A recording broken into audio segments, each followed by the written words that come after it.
नमस्कार विद्यार्थी मित्रांनो, पालकांनो आणि महाराष्ट्रातील सुजाण नागरिकांनो. बघा, उद्या 6 जुलै रोजी छत्रपती संभाजीनगर येथे विद्यार्थ्यांचं आंदोलन होणार आहे.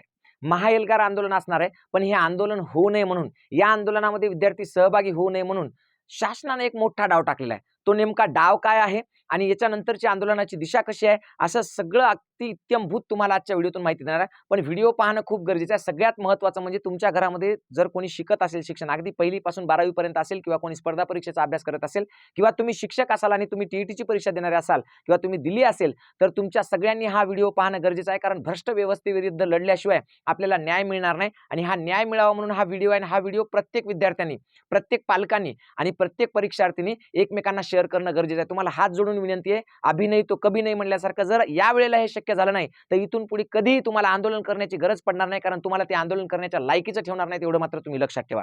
तर बघा, उद्या छत्रपती संभाजीनगर येथे 6 जुलैला जो आंदोलन आहे किंवा जो मोर्चा आहे, तर ते कशाच्या संदर्भात आहे पहा. पहिली गोष्ट, नीट पेपर फूट घडली भारतामध्ये.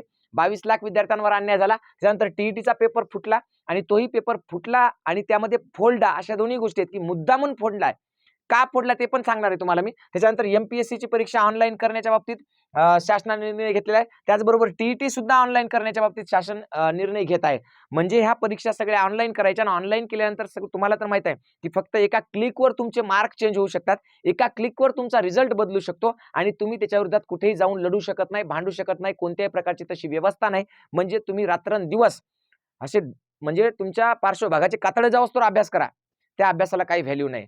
तुमच्या आईवडिलांनी तुमच्यासाठी रक्त सांडलं असेल, तुमच्या आईवडिलांनी रात्रंदिवस कष्ट केले असतील, मेहनत केली असेल आणि ते पैसे तुम्हाला पाठवले असतील अभ्यासासाठी आणि तुम्ही सुद्धा त्याचा योग्य उपयोग केला असेल, रात्रंदिवस डोळे फुटोस्तोवर अभ्यास केला असेल, पण तरी सुद्धा त्या अभ्यासाचा काही फायदा होणार नाही जर परीक्षा घेणारी व्यवस्थाच बरबटलेली असेल, जर तीच भ्रष्टाचाराने लिप्त असेल तर. आणि तिथं पेपर फुटत असतील आणि फक्त पैसे घेणाऱ्या लोकांचे आणि पैसे देणाऱ्या लोकांचे काम होत असतील, तर गोरगरिबांनी जगायचं कशाच्या भरोश्यावर? गोरगरिबांनी कशाच्या भरोश्यावर स्वप्न पाहायचे की मी माझ्या कुटुंबाचा, माझ्या गावाचा, माझ्या समाजाचा विकास करणार? कशाच्या भरोश्यावर?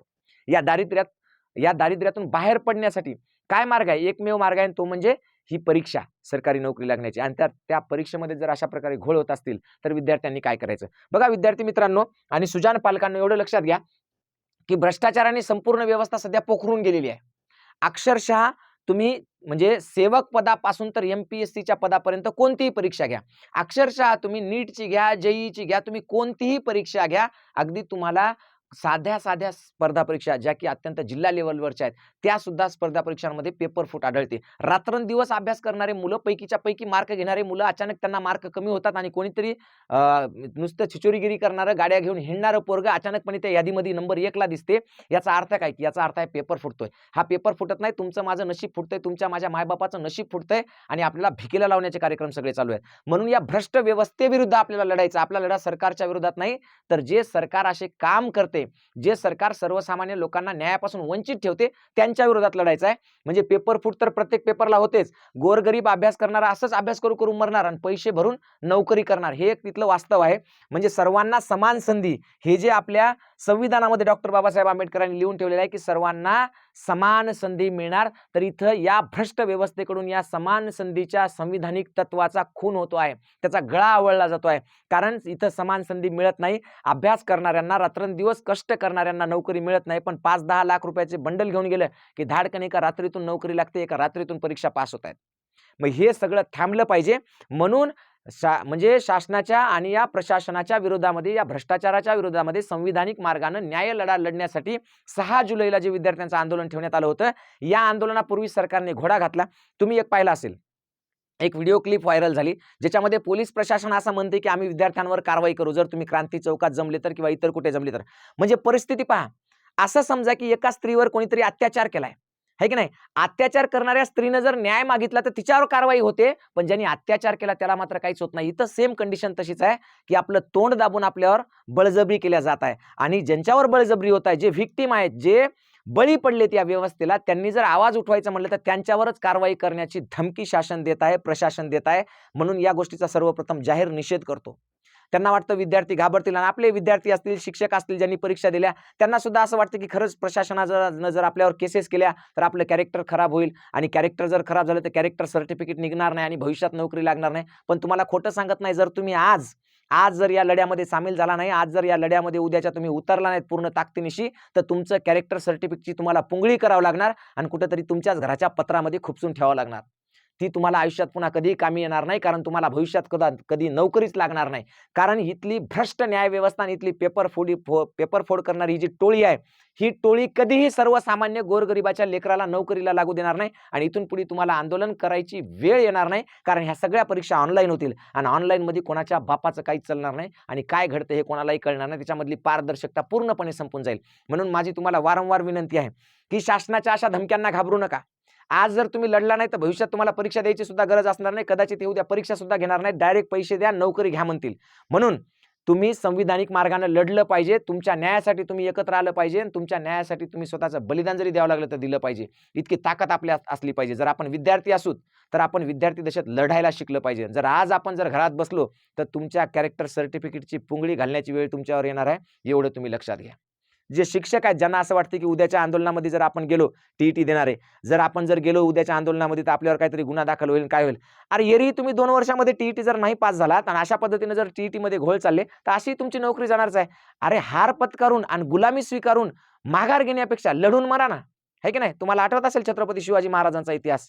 त्यांनी सांगितलं होतं काय, भागूबाई सारखे पळता, दोर कापून टाकलेला, एक तर लढून मरा नाही तर कड्यावरून उड्या टाकून मरा. अरे उड्या टाकून मरा नाही तर लढून मरा. उड्या टाकून मरले तर काय म्हणतील, पळपुटे म्हणतील, भित्रे म्हणतील, घाबरले म्हणतील. त्याच्यापेक्षा लढून मरा ना, काय वाईट आहे. स्वतःचं घर, स्वतःचा संसार, स्वतःची नोकरी वाचवायची, ती पण घरात बसून.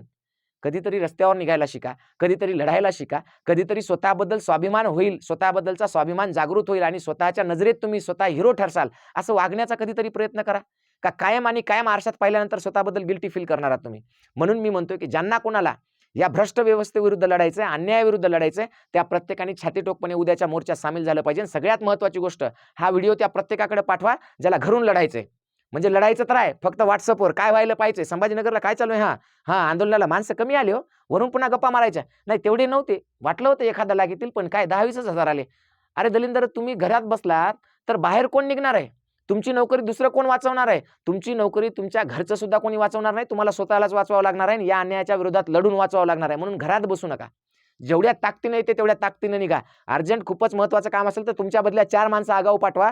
पण उद्या संभाजीनगरच्या आंदोलनाला यशस्वी करण्यासाठी आणि या भ्रष्ट न्याय व्यवस्थेला धडा शिकवण्यासाठी आपल्या हक्काचं, आपल्या न्यायाचं, आपल्या नोकरीसाठीचं जे काही पारदर्शक प्रणाली आहे ती प्रणाली लागू करण्यासाठी उद्या लढायला शिका. म्हणून तुम्हाला कळकळीची विनंती, हा व्हिडिओ जो कोणी पाहत असेल त्या प्रत्येकाने हा व्हिडिओ प्रत्येकाला पाठवा. प्रत्येकाने या लढ्यात सहभागी व्हा. मग ते विद्यार्थी असोत, विद्यार्थ्यांचे आईवडील असोत, किंवा मग टीईटीचे परीक्षा देणारे असोत, किंवा शिक्षक जे नोकरीला लागलेत पण ज्यांना टीईटी कंपल्सरी आहे ते असोत, कोणतेही विद्यार्थी असोत, त्या सगळ्यांनी. आणि सगळ्यात महत्त्वाची गोष्ट म्हणजे हे एमपीएससी आणि ह्या टीईटीच्या परीक्षा हे पेपर का फुटतायत माहिती आहे का? की वारंवार पेपर फुटले की या परीक्षा व्यवस्थेला बदनाम करायचं आणि मग ऑनलाईन परीक्षा घ्यायची, त्याचं कॉन्ट्रॅक्ट मग कोणत्या तरी खाजगी कंपनीला द्यायचं. ती खाजगी कंपनी तुमच्याकडून रक्त शोषल्यासारखे पैसे लुटणार आणि मग शासनातलेच काही लोक त्याच्यासोबत संगनमत असणार आणि मग एकाच वेळी आज पेपर फुटला तर 10, 20, 50 लोक लागतील. पण उद्या जर समजा यानं नुसतं कॉम्प्युटरवर बदलून नुसते मार्क बदलले आणि तुमचे रिझल्ट शो केले तर एकाच अशा टीईटीच्या याच्यातले 2-2, 5-5 हजार लोक पास होतील, तेही 5-5 लाख, 10-10 लाख रुपये देऊन. हजारो कोटी रुपये लोक हे कमवतील आणि त्याचा कोणताही प्रूफ असणार नाही. मार्क कसे वाढले आणि कशी कमी झाली, तुमच्याकडे कोणती आन्सर की असणार नाही, काहीही ढेकळा असणार नाही तुमच्याकडे. म्हणून उद्याचा धोका ओळखा आणि या लढ्यामध्ये ताकदीनं सामील व्हा, एवढी तुम्हाला कळकळीची हात जोडून विनंती आहे. आणि सगळ्यात महत्त्वाची गोष्ट म्हणजे आपलं जे एटीएम गुरु चॅनल आहे हे सबस्क्राईब करा, कारण अशा बातम्या, अशी माहिती सगळीकडे येणार आहे. आणि आजचा जो व्हिडिओ आहे तो व्हिडिओ प्रत्येक विद्यार्थ्यांनी एकमेकांना शेअर करा. जास्तीत जास्त लोकांनी उद्याच्या छत्रपती संभाजीनगरच्या लढाईमध्ये सहभागी व्हा, एवढी तुम्हाला विनंती करतो आणि थांबतो. धन्यवाद. जय जिजाऊ, जय शिवराय, जय भीम.